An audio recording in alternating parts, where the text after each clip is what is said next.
আসসালামু আলাইকুম। আজকে আপনাদের সাথে শেয়ার করব সুজি ও ময়দা দিয়ে তৈরি তেলে ভাজা পিঠার বা পোয়া পিঠার রেসিপি।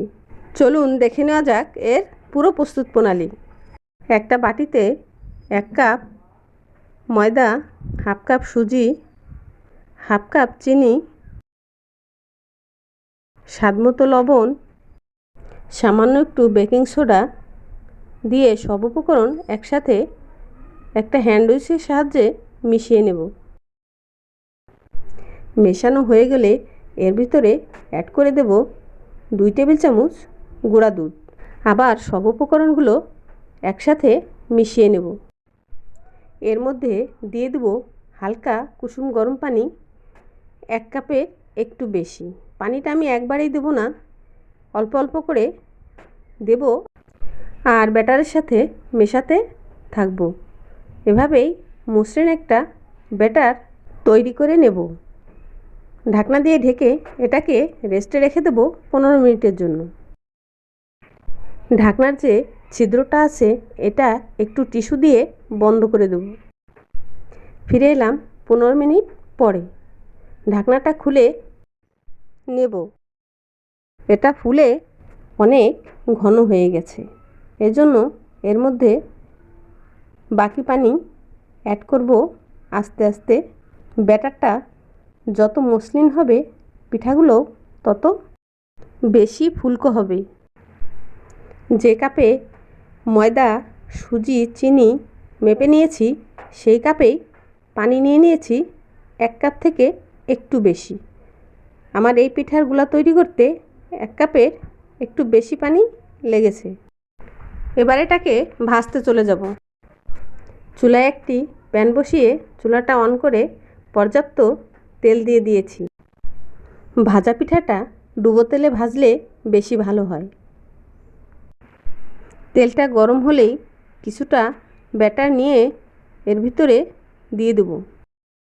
দেখতেই পাচ্ছেন পিঠাটা তেলের ভিতর থেকে কিভাবে ফুলে উঠছে। এবার পিঠাটা উল্টে দেব। এ পর্যায়ে চুলার হিটটা মিডিয়ামে থেকে একটু কম রেখেছি। পিঠাটা উল্টে পাল্টে ভেজে তুলে নেব। একইভাবে আমি আরেকটা পিঠাও ভেজে নেব।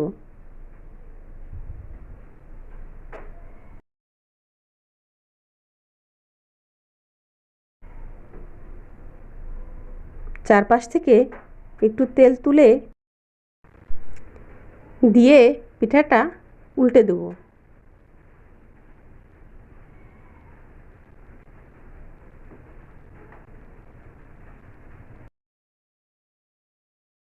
এভাবেই ভালো একটা কালার আসলে পিঠাটা তুলে নেব।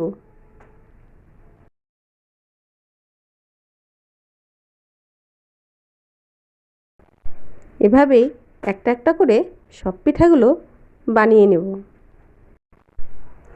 আর যে কথাটা বলতে ভুলেই গিয়েছি সেটা হলো, আপনারা 1 কাপ ময়দার জন্য হাফ কাপ সুজি যথেষ্ট।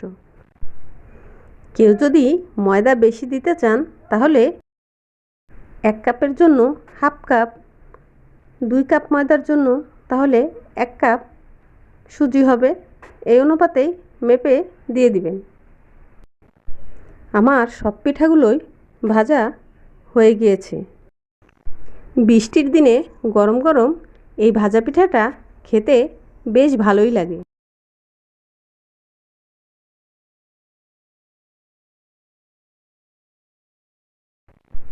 আমি যেভাবে পিঠাটা বানিয়েছি এভাবে বানালে কেউ খেয়ে বুঝতেই পারবে না যে এটা আতপ চাউলের গুঁড়ো ছাড়া সুজি আর ময়দা দিয়ে বানানো।